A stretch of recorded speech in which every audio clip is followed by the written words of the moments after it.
So this is another video on etheric striking power. So I was going to go at it from a different angle. So this is how to use, this is how to learn how to use the electrical and the momentum energy in your body and the electrical energy in your body. Basically, all energy in your body can be felt as a medium or a field, and as it moves, you can feel it. And so, since you're moving through that field, it takes density off of you. It makes you more buoyant, right? The more that you move through the field and press into it and compress it, the field gets higher density, and then that makes it lift you a little bit more. So, as you move through space consciously, it actually makes the body lighter. And so people that are, when people are young and this is happening pretty automatically, it's just entirely what youth is this is happening like automatically at the level of the blood. It's just aligned. And you're just kind of like moving around. You don't really think about this stuff, right? This is, I'm 40, so this is exercise, from your 30s onward. When you're in that field, so one, the thing is just to feel it, but number two would be to like push off of it. And if you want to understand the movement patterns that you're looking for here, it's the exact same as being, underwater, 6 feet, being in water to your body height, right? Like this is your energetic location. Your metabolism immersed in water. That water column is as tall as you are. So it's about 6 feet high. It can kind of throw some waves up here, but the column, like resting level, you have about 6 feet of water. I do 6, whatever your height is, right?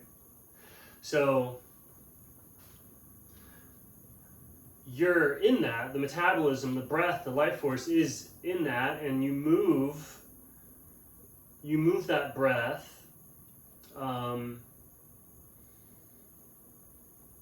when you do anything, right? You're just moving it, and so you realize that what you're moving is in water. So as you move it and it moves, you can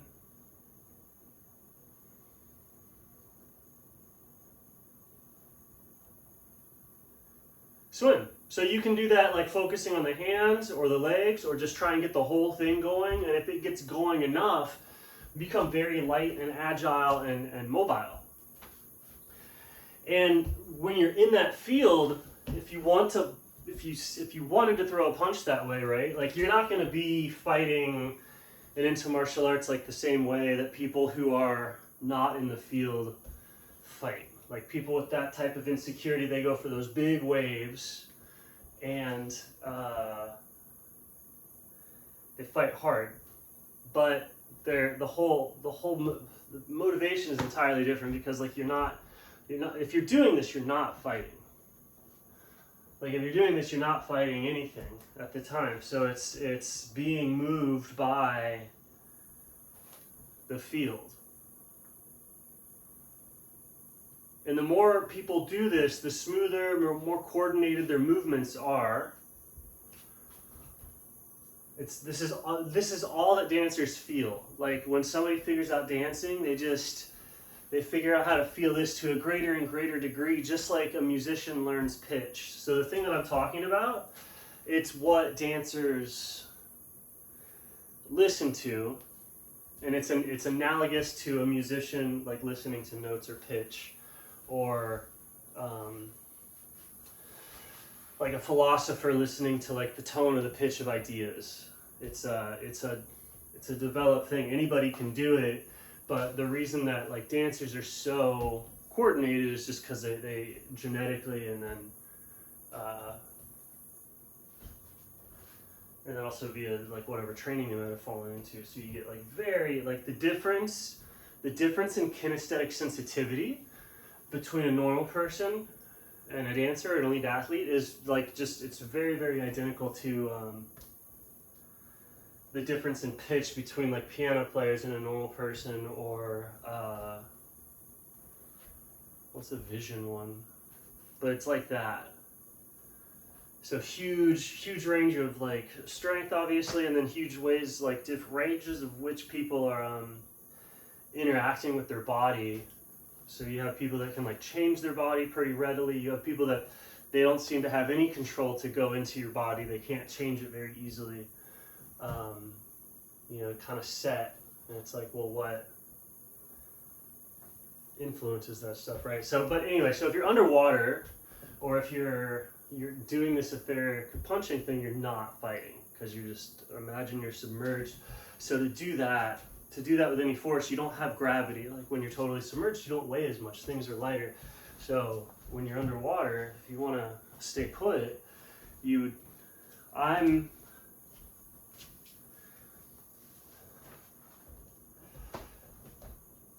so I want to be swimming the whole movement, right? Like my hips, but I can figure out how to swim with this front leg and the back leg and everything at once, and kind of take it where I am and drill it in. But I want to kind of get this generalized movement of putting my hand in their space there, right? Take it to fighting. I want to just put the hand in the space there, and I want to swim there. And I have to swim there because I'm so present that it puts me in this field of like being. And that's just the metabolism moving through the water. So the water has this inertia. You could view the metabolism as like a vortex or a spiral, basically. It's a long, skinny fractal net of energy just moving through water, right? So the energy wants to go from high voltage potential to low voltage potential, right? So the energy and the oxygen wants to flow through the water along these voltage gradients. What's going on as it goes is just like a helical, you know, it's basically the DNA, right? Like as the breath goes through the body, it just travels through the water in these helical patterns. And that breath is you. So as it moves through the water, it moves the water, like the water is kind of attached to it in various ways. So as you swim, like it's almost as if you're suspended in the water, and then you can swim by the vortices are able to do that, and it's a fractal net of that kind of feeling perception, but it's also, you can unify it just to that one thing. So a single column of energy you could call your spine or whatever, and then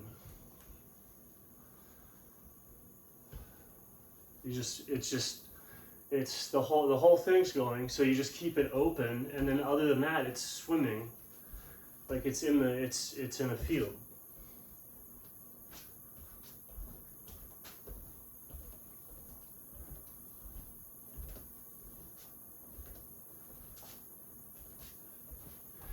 And you end up having to move exactly like you would if you were underwater, either with your breath exhaled or holding weights or something and trying to walk. And you'll find that when you're underwater, you can't walk quite the same way. You have to swim.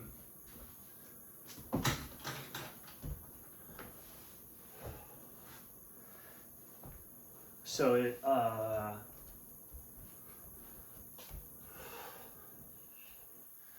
and then there's different emotional waves too. Like this field of being we're already floating in it. Like we're already floating in this field of being. It has like echoes and waves and currents of emotions, motivations, ideas, and you can catch those things and ride it with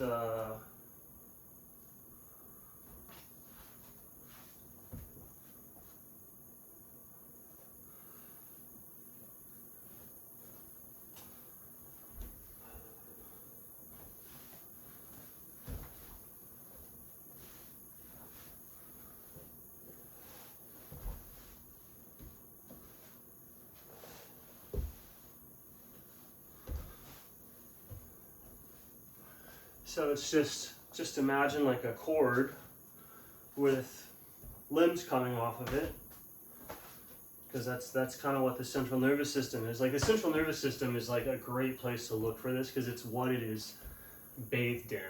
So if you think about your mind or you think about yourself, you're going to end up with your cabled state, like a cabled feeling awareness, where it's a long, like fish thing from the brain down to the butt, and the nerves are floating in CSF fluid. So even at that level of like muscular will, you can, anywhere that you're feeling or you're dealing with nerves, like you know you're also in the cerebrospinal fluid.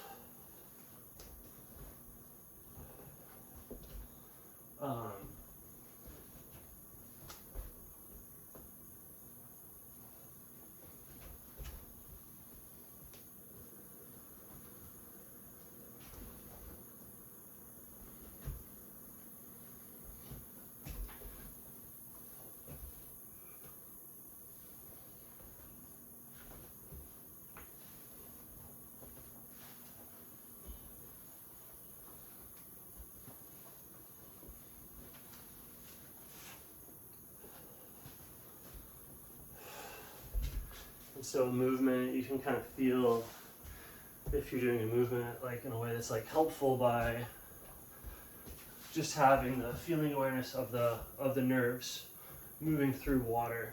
So you could visualize and match reality with perception of like the nerve pattern in the body, the brain up here, big thick snake-like thing down the spine. Branching filamentary structures, main ones being the arms and the legs. So those wires are in the fluid, inside of the fluid. They're in the inner fluid. Right? The most mundane fluid is like the outer fluid. But that's almost harder to get to because it's like the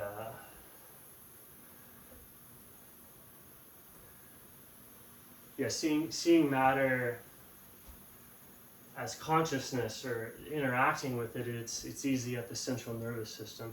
But like just to include the water outside of us, like other bodies of water or any instances of water, is like dealing with consciousness that could seamlessly become yours. Just if you drink some.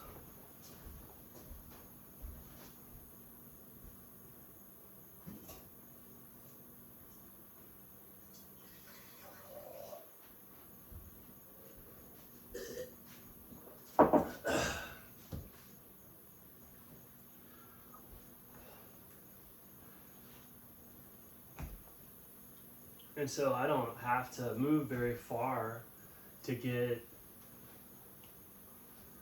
that swimming feeling, although movement does help.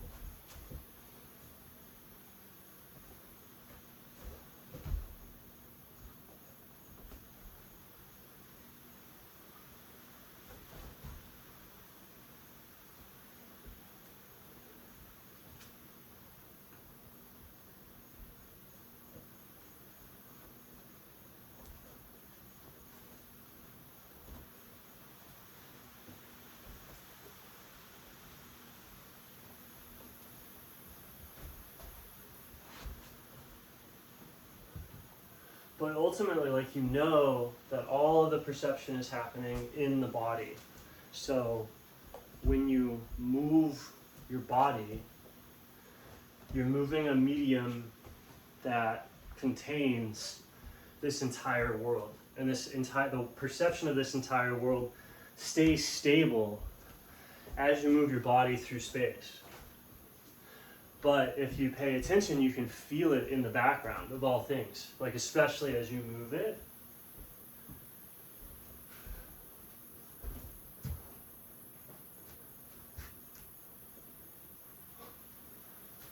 And so people who, this is like the highest value.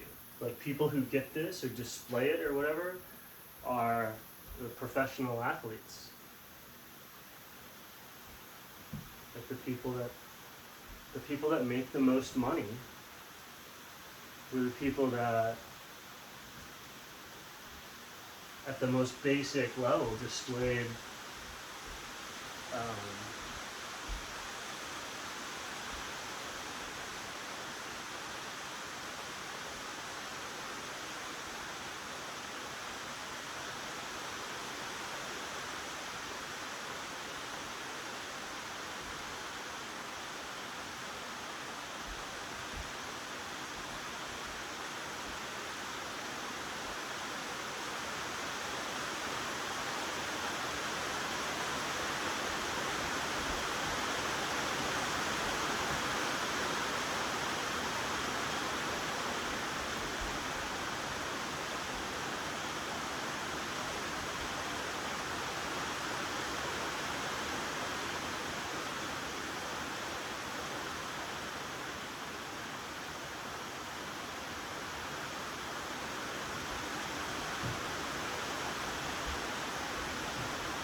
so I'm just like exploring all the areas where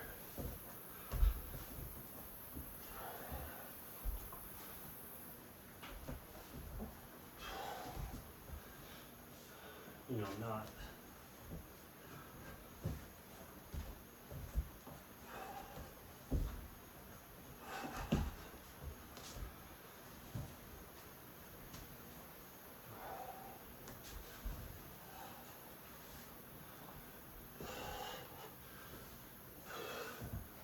And so the only thing that makes one of these movements correct or not is the degree to which I'm accomplishing what I want to accomplish with that surrounding field. The breath fluid interface traveling along the scaffolding of the body. Doing incomprehensible calculations at every point, but also like surrounded in life. Like you can move as water, a more simple intelligence, it can't calculate like that, not like that, kind of analog ocean waves, but not like a fractal 3D quantum computer thing. That would be like a mammal or a person.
Yeah, so it's a little bit like jumping around or whatever. It's in, like if you want increased fitness or increased ability, it's not in doing a trick or like lifting an impressive amount of weight. It's about like finding like those really simple movements done like a gazillion times.